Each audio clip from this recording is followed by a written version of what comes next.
micros and critters! Welcome to today's video, where today we are going to be ranking writing tropes found in fan fiction or actual novels. I'm going to be doing it from a writer's perspective and on how I feel writing them versus how a reader would be doing it for how they like reading them. This is solely based on my preferences for writing fan fiction and normal books from my experiences over the past 7-8 years. I have my tier list pulled up with 5 different ranks. There's S tier tropes, have written and will write again, don't mind it, depends on the execution, and absolutely not. And let's get started. So, first one on the list is abusive parents. It can be executed well. It really depends on the writer and their experiences, I guess.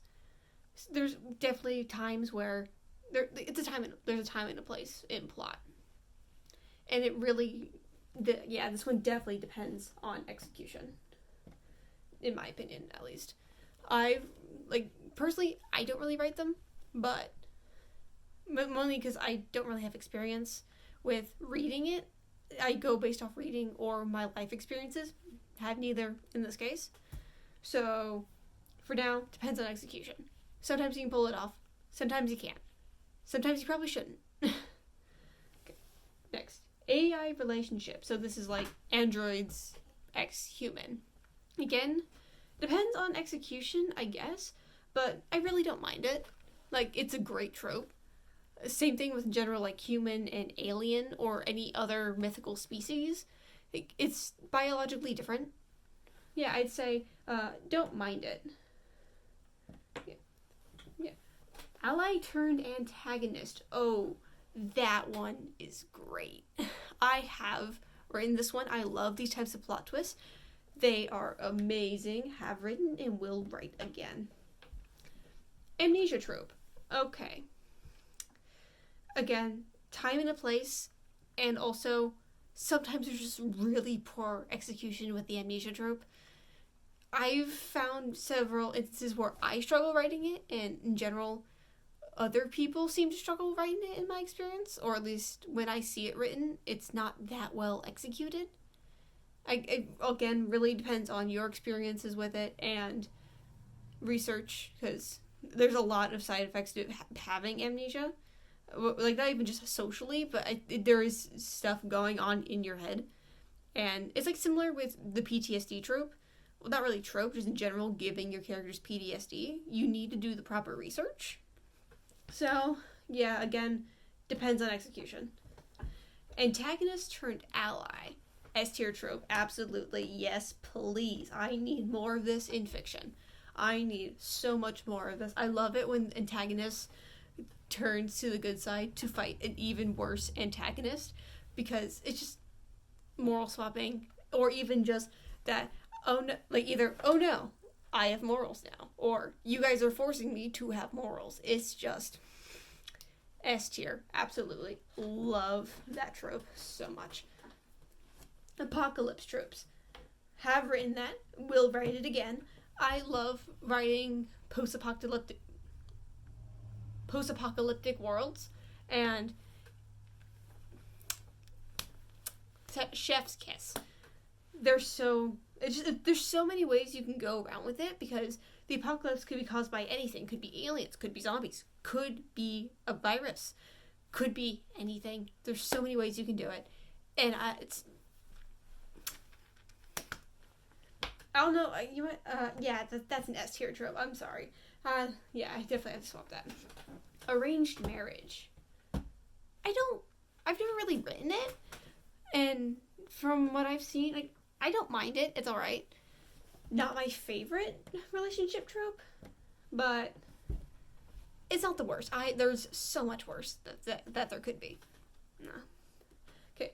Avenging dead friend or family. Oh, that's good. That's a good one.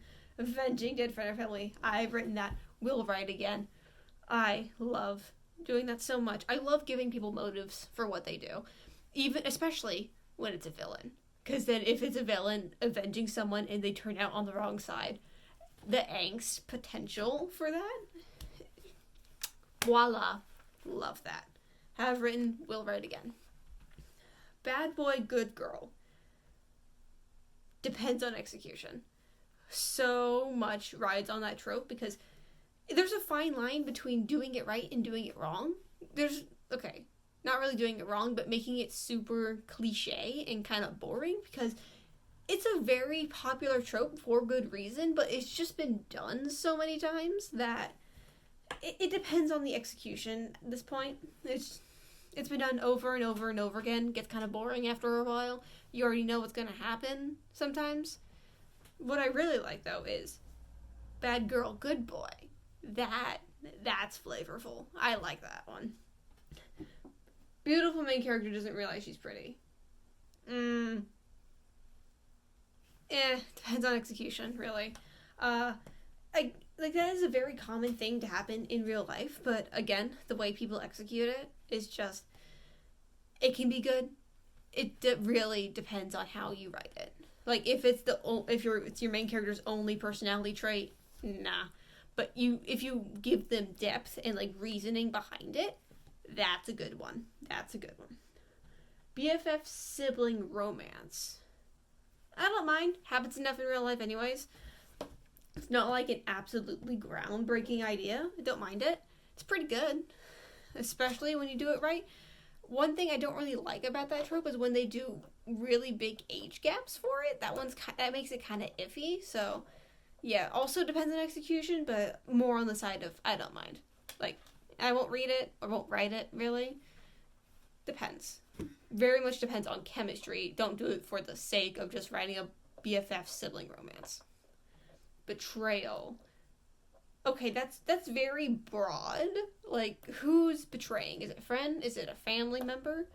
Like, it's a very broad scope of just saying betrayal. So I'll put it in don't mind, only because of how big a spectrum it is. There's so many ways it can go wrong, but there's so many ways it can also go so right. So yeah, middle of the road, don't mind it. Just because of how broad of a category that is. Body swap. Now, I haven't really written any body swap fics. I've wanted to. I haven't gone around to it yet. It's a really interesting concept because there's so many ways that you can bring about it happening. I'd say, yeah, don't mind it only because I haven't written it before. I definitely should have added another category for this. Actually, you know what? I am going to add another category. Add row below. Want to write. Body swap. Really pretty good trope. Want to write it. Yes, this color order is going to bug me, but we'll deal with it. Catty/crazy ex. Oh, no. No. There's just too many times that people have written it really absurdly that it's kind of ruined the trope for me. And I personally don't like going down that road for writing. I prefer, like, either, like, they break up, not really mention relevant again, unless it's, like, super plot heavy. Or, like, I don't like doing catty/crazy ex just for the sake of doing it. I prefer doing it if there's an actual plot reason behind it. So, yeah, okay. Now that depends on execution. Can be good. Child of main character sequel. Ooh, yeah. That's definitely depends on execution. I've rarely seen any that actually do well with this.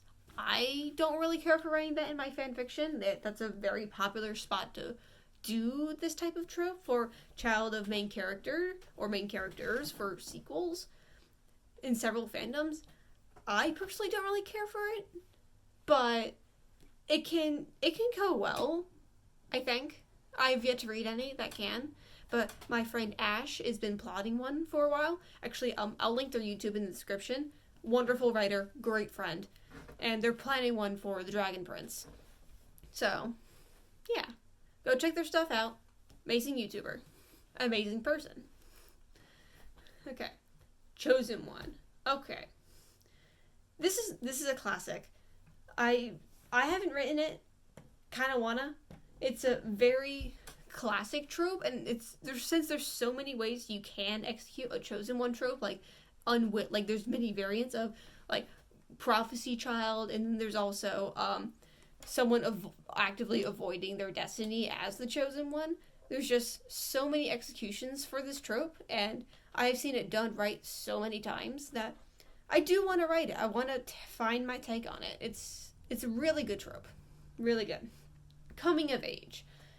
Now, I don't really know what coming of age is, if I'm gonna be frank. I feel like it's... Oh, is it those, like, slightly, like... Is it, like, those, like, early high school ones? I don't... Hold on. Coming of age trope meaning...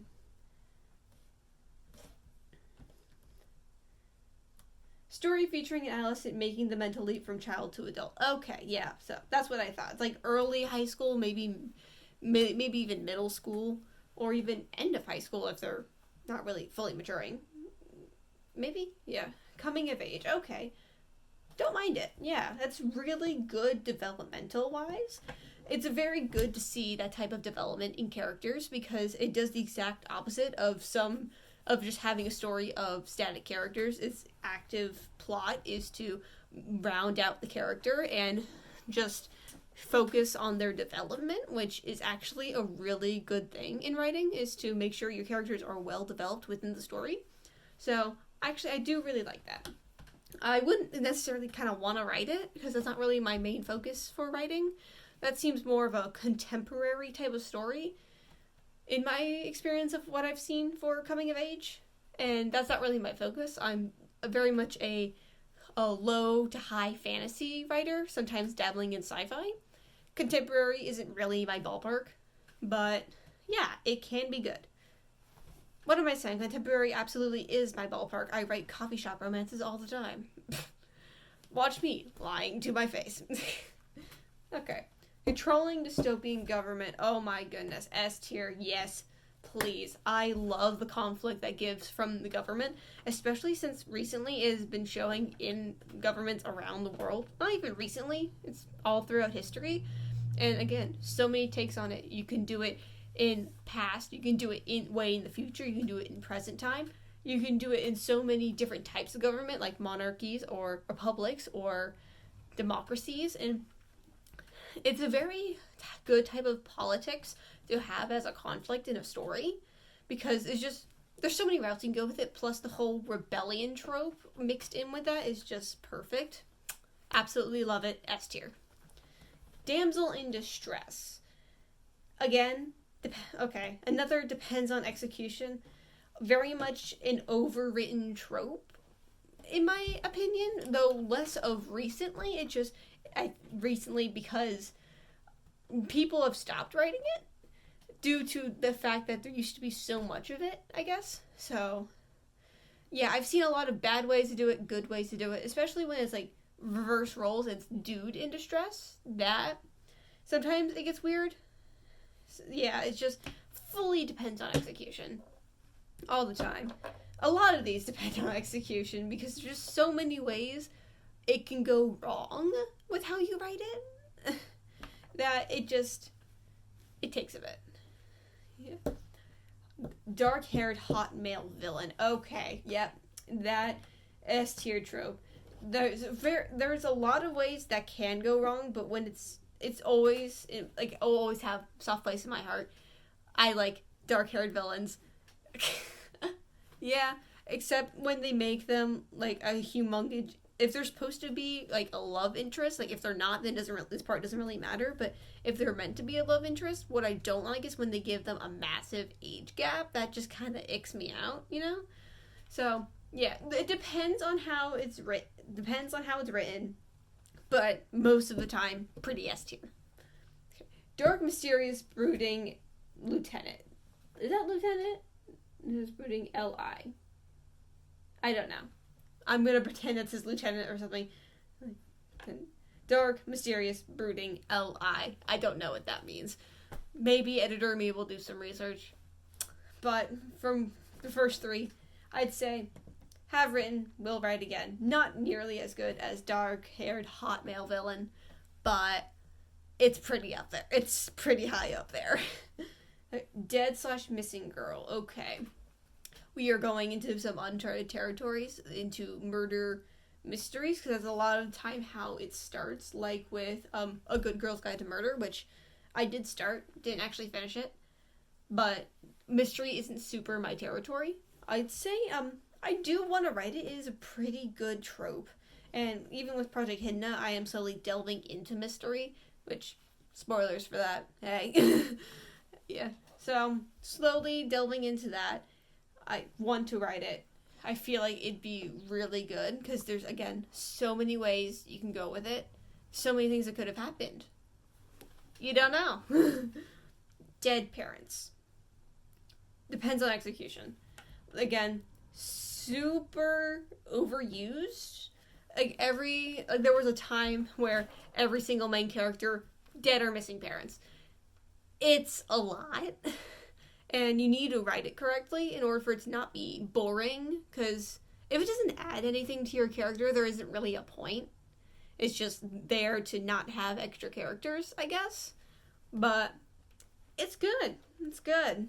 Some pretty good stuff there if you can do it correctly. If you can't, then it gets kind of boring. Mainly because of how many times it's been used. Dragons. S tier. You cannot go wrong with dragons. I have yet to see anything that goes wrong with dragons. Have a bad story? Dragons. Need a central plot point? Dragons. Need some romance? Dragons, I guess. That works. Because if you've played D&D, you know. You know. Yes, S tier. Dragons make everything better. All the time. Enemies to lovers. S tier. S tier. There are some cases where it's not S tier and it goes horribly wrong. Really don't like age gaps in this type of thing because a lot of time enemies to lovers is paired with dark-haired hot male villain and has a humongous age gap, especially with like the Fae stories where they're like hundreds of years old, and that's kind of weird. But let's not delve into that right now. That's not really what that was about. Ow. Yeah. Ex-BFF to popular mean girl. Again, this is more delving into contemporary that I don't write, because most of my contemporary kind of romances are coffee shops. Don't really deal with like the schooling stuff, but I don't mind it. It can be executed well most of the time. Sometimes it just doesn't really add anything, but it can. And again, really depends on how you do write it. Fairy tale retellings, S tier, absolutely. I love those. I am a sucker for fairy tale retellings. I plotted one once. It was for Sleeping Beauty, and I don't know why I never finished it. I might actually have to get back on that. It was really cool, and I had a lot of fun starting to world build it before I inevitably gave up. But that's a really good trope. I love fairy tale retellings, especially with the way they've gained in popularity recently. By recently, I mean within the past, 10, 15 years. With stuff like Cinder, there's some other ones that I'm probably going to insert here, but I don't really remember the titles because I'm terrible with names. But yeah. Oh, Court of Thorns and Roses, one of them. Yeah, they're all really good. The ones that I've read. Haven't read Court of Thorns and Roses. Not really my thing with how adult it is. But, hey, if you like it, you like it. End of that. Fake relationship. Okay. Depends on execution. I'm probably going to upset a lot of people with that. It really depends on how you execute it. There's, again, so many fine lines when it comes to writing where it depends on how you execute things, whether it turns out good or not, because there are a lot of ways to screw up a trope where it just does not turn out well. And I'm very guilty of that. I've done that before, and I've just kind of trashed those because I realized it and decided, no, that did not turn out well.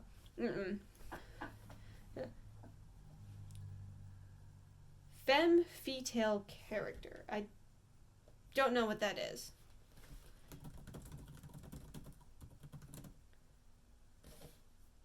Fatale.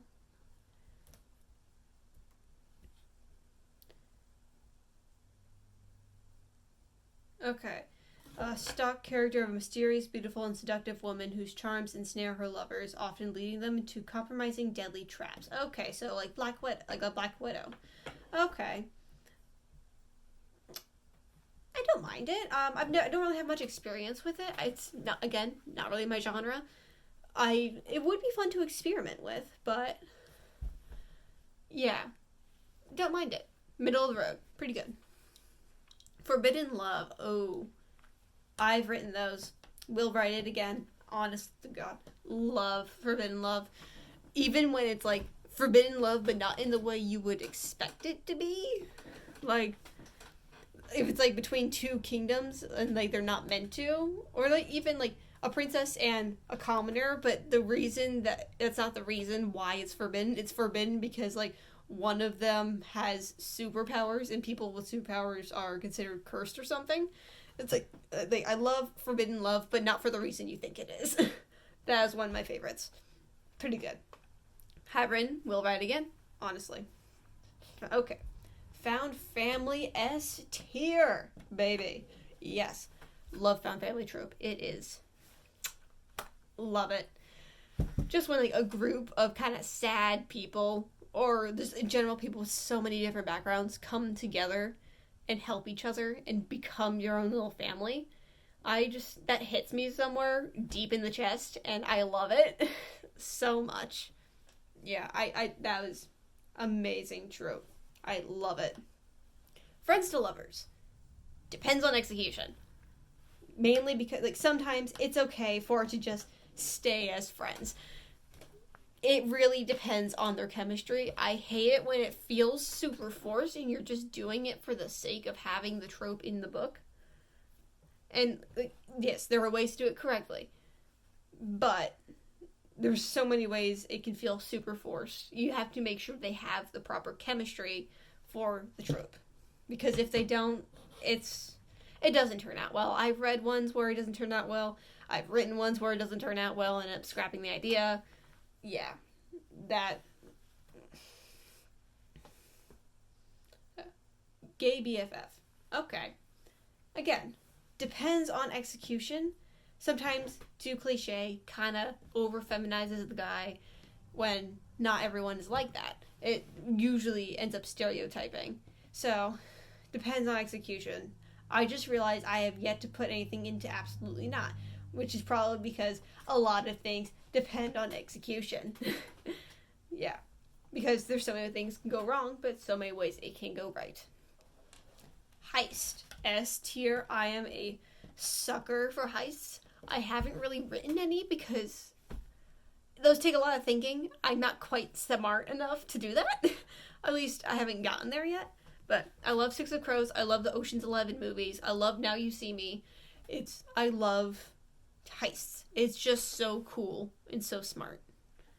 And I love criminals. In my stories, at least. High school cliques.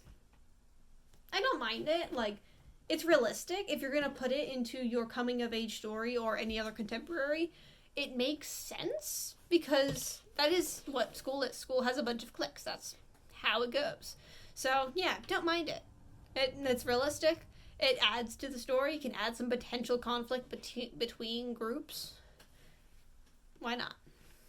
Hurt comfort. Havrin will write again. I am very guilty of putting my characters through situations and then having to comfort them with another character. Yeah, I am very guilty of this trope. It's just, again, such a broad category.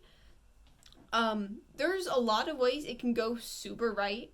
I have yet to see something where it doesn't turn out well, mainly because the whole point of it is that it turned out well in the end for Hurt Comfort. But yeah, my favorite fluff and angst put into one. Hurt Comfort. Insta love. Okay, found our first one. Absolutely not. Nuh-uh. I want development. I need development. I cannot do this insta love. Nuh-uh. Nuh-uh. Not even with soulmates. Because soulmates, you still don't know the person. You need to get to know them. Even if you're meant to be. Because we know that. But you don't know that. Maybe. Depends on the universe. But yeah, absolutely not. LGBTQ struggle. I'd say middle of the road. Can go right, can go wrong. I haven't really written it, but yeah. I'd say middle of the road, because it is a very real thing people struggle with. And it's nice to be represented in media. Long Lost Royal. Okay. Depends on execution. I've never written anything like this personally, but it really is kind of easy to get wrong. A lot of things are easy to get wrong, but yeah. Really depends. 100% really depends on how you're writing it, what you're writing it for. There's a lot of variables in it. Yeah. Love at first sight. Depends on execution, because a lot of the times love at first sight falls into insta-love, and that just does not sit right with me because there needs to be development. But love at first sight can also have development, and I like that because it's very versatile. Really good. Love triangle. Depends on execution. A lot of times it does not turn out well. And there's so many examples where it does not turn out well and people don't like it. So really depends on the execution. Example, Twilight or Keeper of the Lost Cities. Both of those, love triangles. The fandom, not really a fan of said love triangles.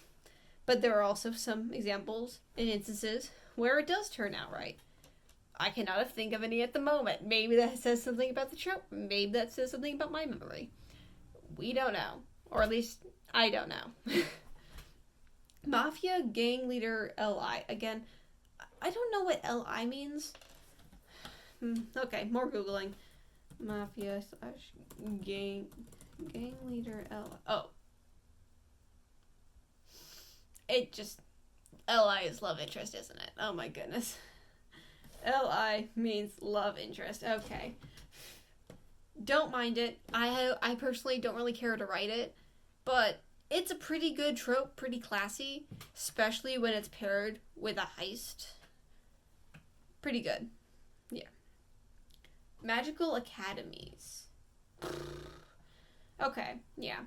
I've always wanted to write one, but I always go on it's really hard to do it since it's been done a lot, and there's so many ways you can fall into accidentally copying an already existing magical academy. So I want to write it. It depends though, on execution really. Because if it's executed wrong, it looks like you're copying someone. If it's executed right, boom, you're now an inspiration and selling a bunch of books. Okay. Makeover. Absolutely not. Because the way it's always shown in movies and shows is really weird. It's super nerdy person gets makeover, everyone starts noticing them. People don't really care, I'm gonna be honest. They don't really care. Everyone has their own stuff going on. It's not that big of an impact to get a makeover like that. Not my cup of tea. Don't really like it. Mary Stu, Gary Stu. No. That's the whole point of that being it. They're overpowered, awfully traumatic, and very rarely executed correctly. I've yet to see an instance where they are. And the ones where they say they are, it's because the character isn't actually a Mary Sue or Gary Stu. In this case, because this shows they have overpowered, but they don't fit all the qualifications, or they have a super traumatic backstory but aren't overpowered. That's not really it. But yeah, no, that's a no for me. Meet cute. Have written, will write again. Absolutely love those, especially especially paired with a coffee shop romance. Absolutely love. Love, love, love. Great. Great stuff. Amazing. Love that. Mentor dies during Grand Journey. S tier. I'm going to be honest. It gives great motivation for main character, and also just kind of makes the reader want to cry. And as an author, I feed on readers' tears. And I've seen it done well so many times. It is such a great trope. And it's also great when it's not done, because in general, the mentor trope is just really good. It's really hard to go wrong with that one. Mirror descript. I don't know what that means. Okay. Googling mirror descript writing.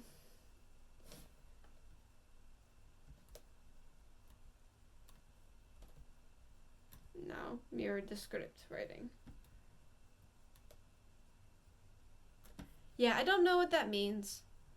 I don't get it. If anyone knows, leave a comment. I don't get it. I'm putting in don't mind because I don't know what it is. Can't really bother me if I'm not sure. Miscommunication. Okay. Depends on execution. Because, realistically, miscommunications happen. It's real life. That's stuff that happens.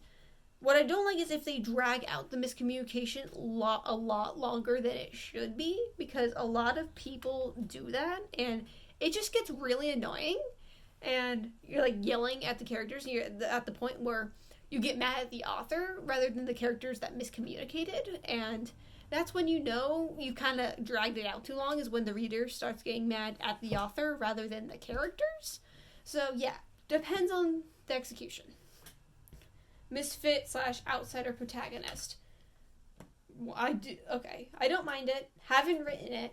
Don't really care to write it. So, it's not that bad. It's pretty good, actually. Again, a lot of ways can go wrong. But I don't mind it overall. Pretty middle of the road. Yeah. Mommy / daddy issues. Again, don't really mind it. It's okay. Lots of times it adds to the character.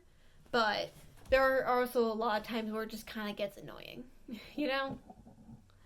Yeah. So, don't mind. Okay. Mutual pining. Okay. I am a sucker for mutual pining. Have written, will write again. Always. It's just seeing it from, especially when you see it from two different perspectives, it's like a multi-point of view story. From that perspective is really kind of fun. Because you can see them both freaking out. And it's kind of funny. Okay, not even kind of funny. It's really funny. And just overall, really good. Kind of hard to go wrong with that when there's enough chemistry. If there isn't, it's But that's all in your control. The ball's in your court. Mysterious new guy. Depends on execution. Because sometimes it's great. Sometimes it's not. That is with, again, a lot of tropes, but yeah, it really depends on the execution. There's a lot of paths you can go down for, especially depending on what genre you're in. So yeah, depends on the execution. Naive new girl. Okay, no, I don't really like that trope, to be honest. I'm not the biggest fan. Like, I get like some people aren't really knowing, but like naive and new, it's just okay. There's a lot of times it goes wrong and gets really weird. But you can do it right sometimes. You can do everything right sometimes. It just, from what I've seen of it and what I've experienced trying to write, maybe, not my cup of tea. It's next door neighbor as a love interest. Okay. Don't mind it, actually. It happens, again, a lot in real life. Very realistic thing to input into a story. Especially with the love interest. Yeah, pretty good. Don't mind it. Middle of the road, once again. Normal versus normal females and paranormal creature. So this kind of goes back to my AI relationships. Don't really mind it. It's a pretty common trope. Especially when it goes into the more adult and smutty side of writing. Very common. Not really my type of writing, but pretty good if executed properly. Yeah, sure, why not? Okay, old warrior reluctantly helping protagonist. That's S tier. Oh, I need to scroll up. This tier list is getting too long. Oh, okay, yeah. That's an S tier trope for me. I love the reluctant mentor trope is, again, one of my favorites. It just hits me somewhere, and it just really is so funny.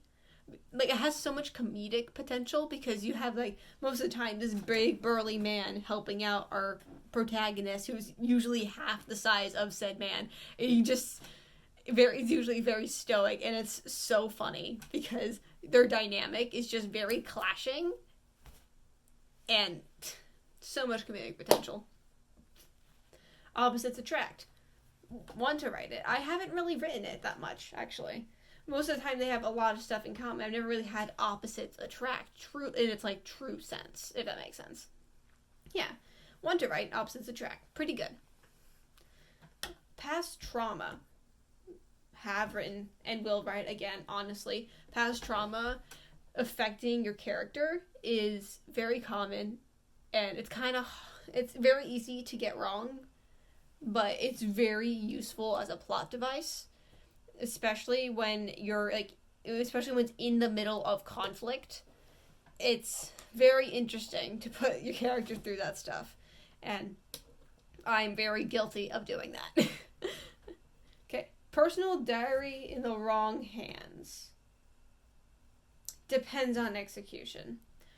I haven't really read anything similar to this. I think there was like one chance of me doing that, and it was like a middle grade series when I was young called Dork Diaries, and it was like the book where Nikki, the main character, her diary got into the hands of Mackenzie, who was like the mean popular girl and stuff, and they did it pretty well in that instance, but I haven't really seen it around. But I do think there's a lot of ways it could definitely go wrong. Yeah. Okay. Poor girl, rich guy. Yeah, I'm just not a big fan of it. There's probably ways it can go right. Personally, just not a fan. Not really, not my type, not my thing. It kind of grosses me out at times just by the way, like, societally, the way the class system is, there's just a really big divide between rich and poor, especially to the extent that's usually displayed. So, not really my thing. Pretty mean cheerleader. Don't mind it. A lot of the time that's paired with the bully turns friend in coming of age stories, and it can be done right. I've seen so many times where it is done great.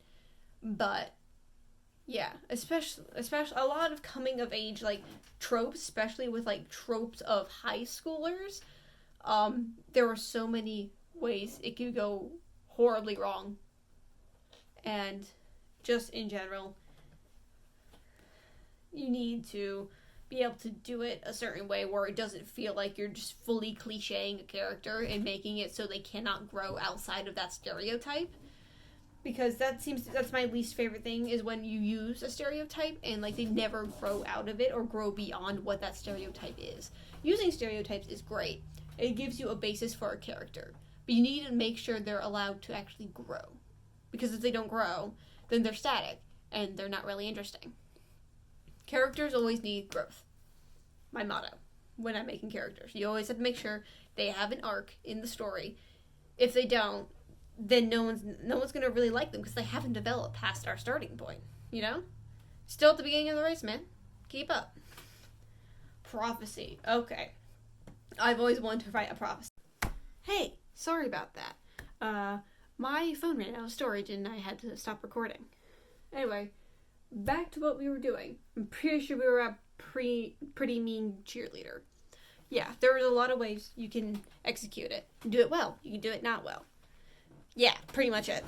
There's not really much I have to add on to that. I don't know how much that ended up capturing. Okay, not like other girls' protagonists. Absolutely not. No. We already had enough of that with Twilight.